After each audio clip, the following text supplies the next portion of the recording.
Welcome to another reading vlog, and no, it is not a holiday book, even though I wanted the Christmas tree in the background. Today we're talking about In the Likely Event by Rebecca Yarros, and I have to be honest, I'm already 40% through the book. Don't hate me. Don't hate me.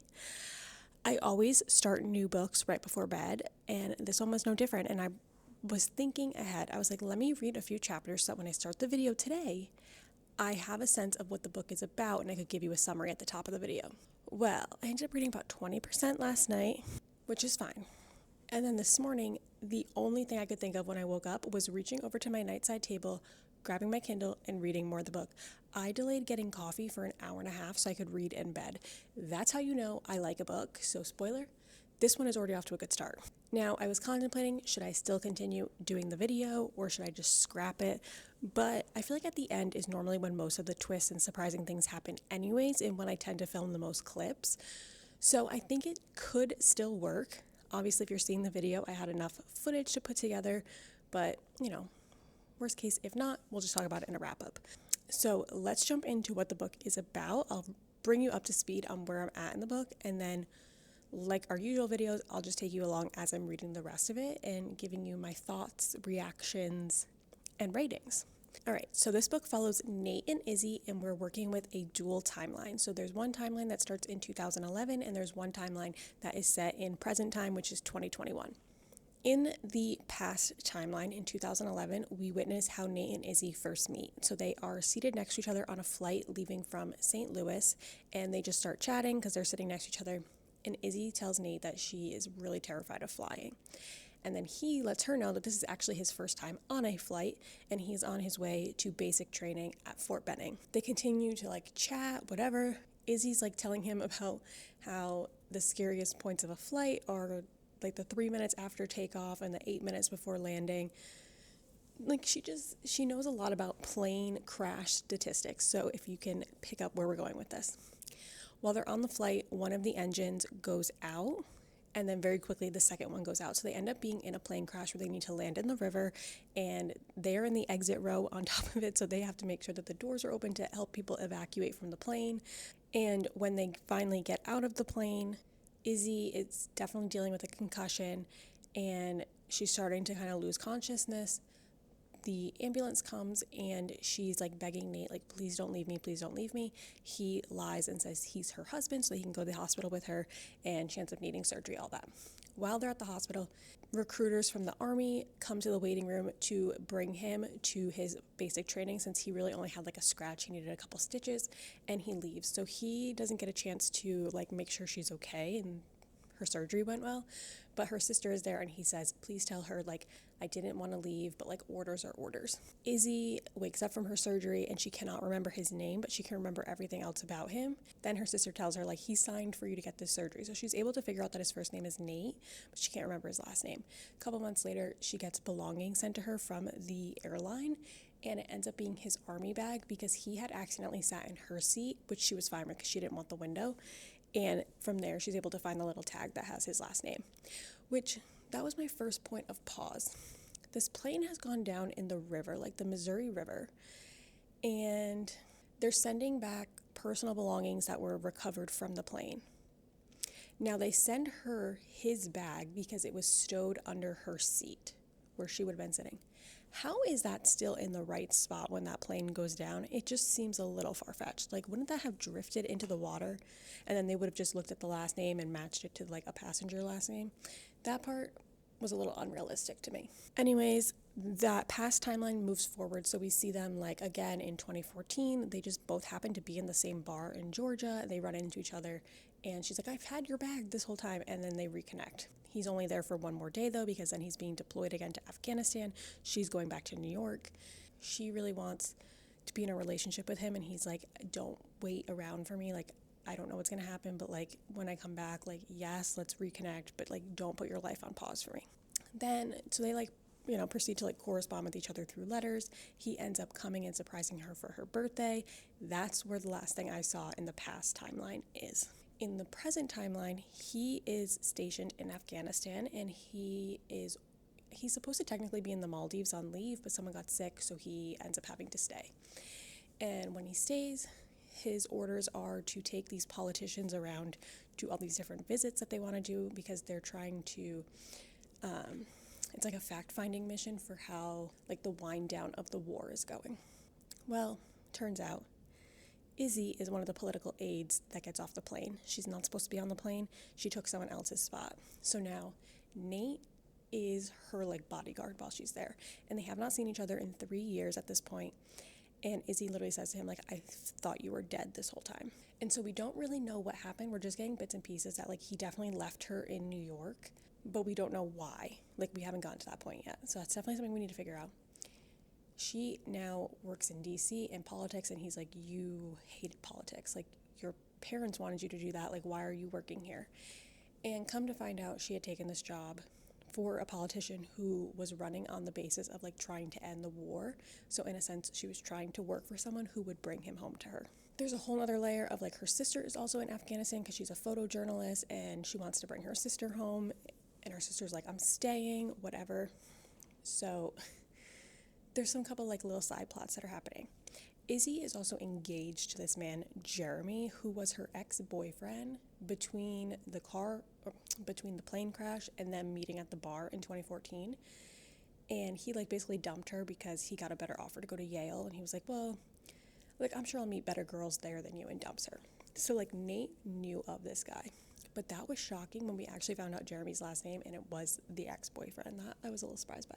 But we find out that they're engaged, and he's been cheating on her with people that work in his office, and it doesn't seem like this is the first time he's cheated on her. And now at the point I'm at, she has now given him the ring back and was like, I cannot marry you. Also, her sister didn't want her to marry him, so now it seems like we have a broken engagement, and she's still in Afghanistan for 10 more days with Nate. That's where we're at. I have to tell you, I'm loving this book. The pacing is so fast, which I appreciate. Like, the chapters are decent length, like 15 to 20 minutes, but it just feels like the story is really moving along. The dual timelines I'm loving because we're getting, like, when we go in the past, it's like important snapshots of their relationship. It's not fluff. I love everything about Nate. Izzy, I like her, but there's definitely some qualities about her that I'm like, don't love. But like, I like them each as their own like people, and I'm so curious to see where this is gonna go. So if you watched my last vlog where we talked about Variation by Rebecca Yarros, I feel like we're already off to a much better start than we were in that video. And this one is really reminding me, like, the feeling I'm getting while reading, because I like want to keep going, really reminds me of like when I've read Fourth Wing by her or Things We Leave Unfinished. Those were both like 6-star books for me. And I'm feeling like this has a similar vibe to it, where I'm going to really like it. The writing is really good. The way she's giving you like little crumbs, so you have enough to like understand kind of that there's this tension and this history between them, but like you still don't know fully, and it's still keeping you on the edge of your seat. I'm really enjoying, so that's where I'm at. But like I said, about 45% into the book, and I'm definitely going to finish this today, 100%. So let's keep reading. And if you just want to know the type of guy Nate is, this sums it up perfectly. He comes to visit her on her birthday, and she says, like, she's been dragging him to like all her favorite places in the city, and she said, just wait until we get home and I make you watch Lady Hawk, which she told him on the plane when they got in the crash, that's who she, like, the movie she's named after. And he says, your namesake, can't wait. I would sit around and watch someone read a phone book if it meant I got to be with Izzy. Who says that? Like, I literally would read a phone book if it meant I got to be with you. This man has it bad. This is also like 2015, I think. I think this is 2015. It's either 2014 or 2015. It was during his second deployment to Afghanistan, and now he's with her in the city for her birthday. What a gem.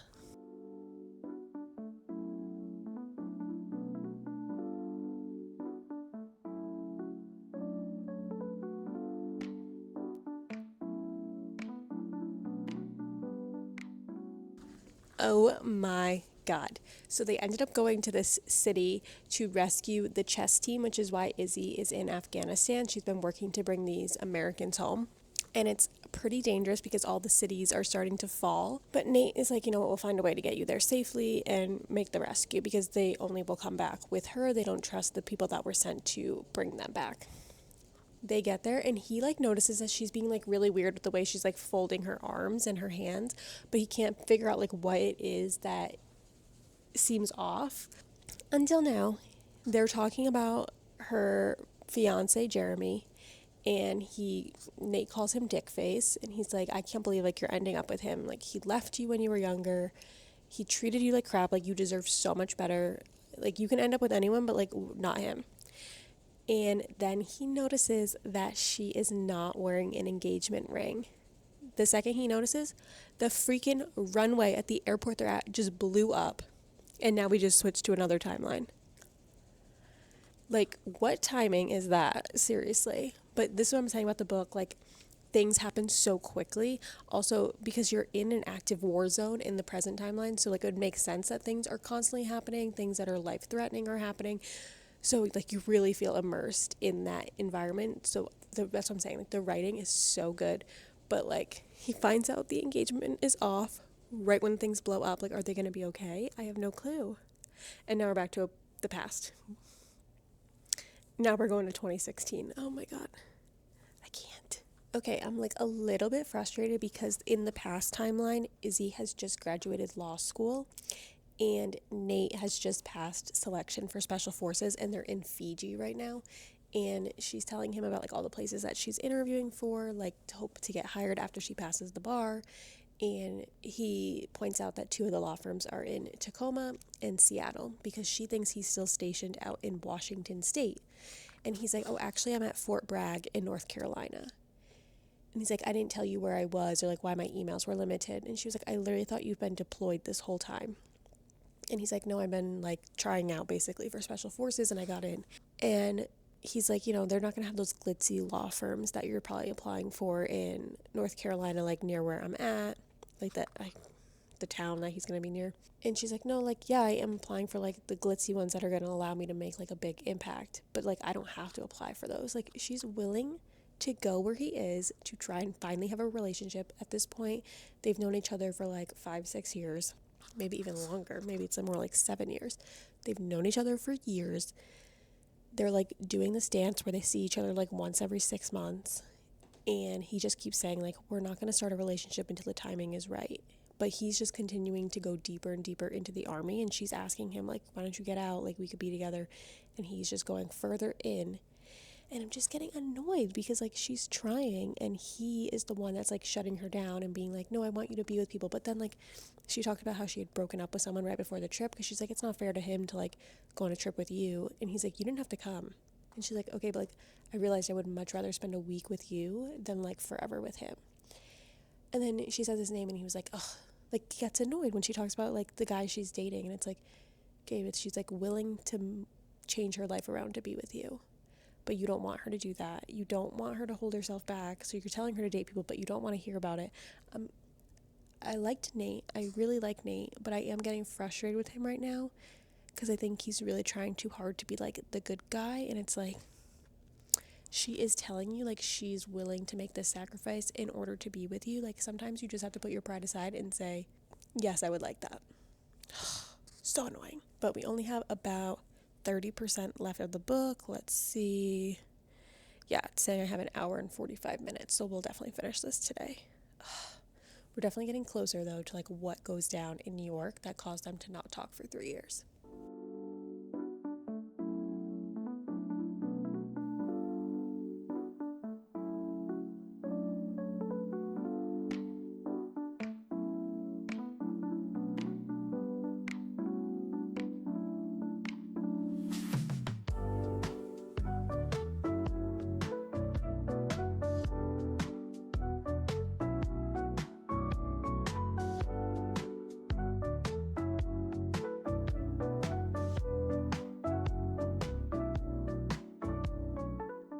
I'm 96% done with this book, and I swear to God, if something happens to Nate after they've just professed their love to each other and he promised her that she's going to come home as long as she gets on the flight,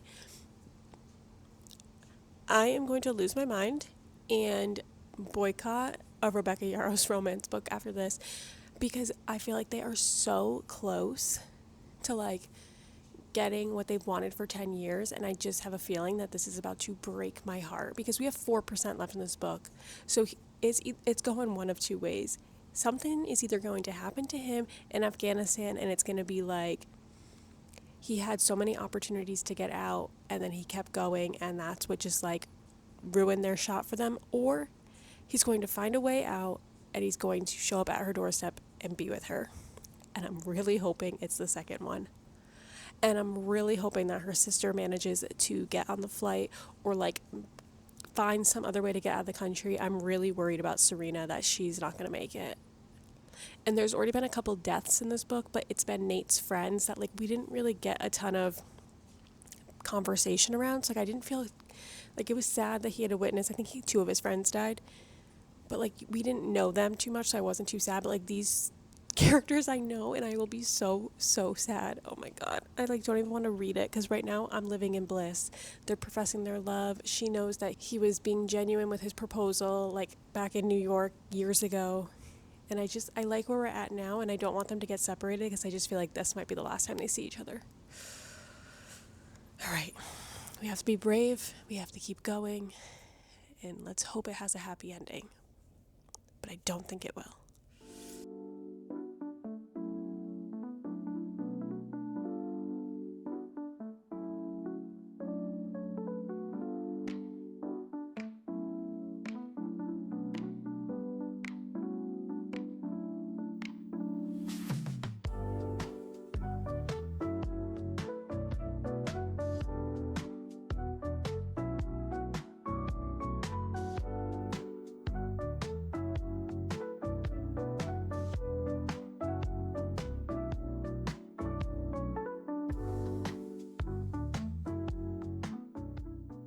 Okay, I've had a few days now to think about the book, process my thoughts, and come up with a rating, and I am about to be the most annoying person in the entire world.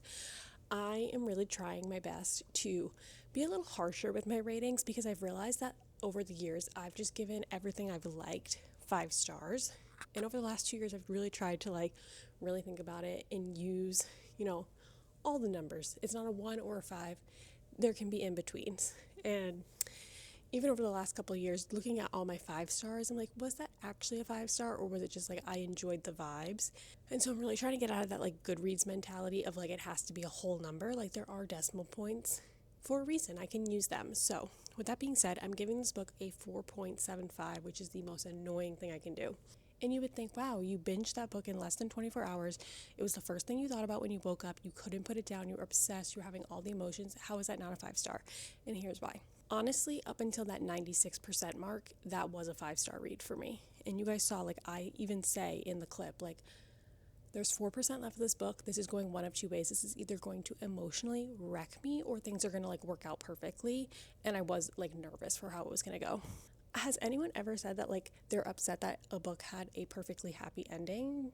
Because that's what's coming out of my mouth right now of like why I couldn't give this 5 stars. And my reasoning for is we were in Afghanistan. We were in a active war zone. This country is falling. Like it was very much a life or death situation. And it just felt at the end, everything came together too perfectly. There was no mishaps really, which felt unrealistic for the scene of the book and the tone of the book. She's able to get on that second plane, and then she thinks her sister's not making it because the seat is empty, and then right at the last second there's banging on the door. Her sister and Taj both make the plane. Taj is able to get his visa figured out, and like there's nothing wrong with them, even though there had been like reports of reporters being attacked at the checkpoints. Like they were perfectly unharmed. Then Nate is able to get out of the situation, and immediately like after he comes back, he leaves the army, goes and teaches, and they like have their happily ever after, which I'm so glad they got that. But I felt like because we were in such an anxious, Kobe's drinking water, hopefully you can't hear that, anxious life or death situation in war zone Afghanistan, it just felt like how was everything able to go so smoothly? Like I don't know, I'm not wishing bad things on these characters. I just thought maybe like Serena didn't make that plane and she had to find a different way to get out, and there was like a little bit of anxiety of like is she okay? Like there needed to be something. Also, like just thinking back to other Rebecca Yarros books that I've read, just when you think like everything is this is the worst it's going to get. Like, we can only go up from here. She hits you with that final, like, gut punch where you're just like, how can it get worse? It just did. Like, think of the ending of Iron Flame. Think of what happens at the end of the last letter. Like, so I was expecting that, and then when there wasn't, I was like almost like a little bit let down. So it's the most picky reason that I have for not giving it a 5-star, but it's a 4.75 for me. Absolutely would recommend if you have not read it. It was so freaking good. It so well done. The characters were so complex. I love that there wasn't a ton of characters, so we really got to dive in with them. The pacing was amazing on the book. The dual timelines, that was perfectly executed. It was perfection. The only note I had was like, it had too much of a happy ending at the end for the type of book it was, but I loved it. So if you've read it, please leave a comment with your thoughts, what you rated it, how you felt about the ending. I would love to chat with you about that. Make sure you hit the subscribe button so you can stay up to date with all of the future reading vlogs that I post and any other videos. Make sure you like the video, and I will see you in the next one. Bye.